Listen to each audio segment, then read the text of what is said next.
curious to see the followers on Bluesky Social, whether that was from your own account or someone else's account, and you want to see the list of followers, here's a step-by-step guide on how to do it. Go ahead and open up your Bluesky. If you want to see someone else's followers list, go ahead and click that person, for example.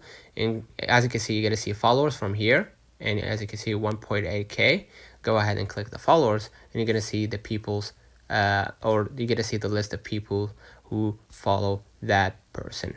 But if you want to see your own followers, right, the people who follow you, go ahead and click the three bars at the top left. And as you can see, I don't have followers, but click your name, however, and you're going to see your profile from here. Go ahead and click followers, and you're going to see the people who followed you on Bluesky Social. So let me know in the comments if this video helped you.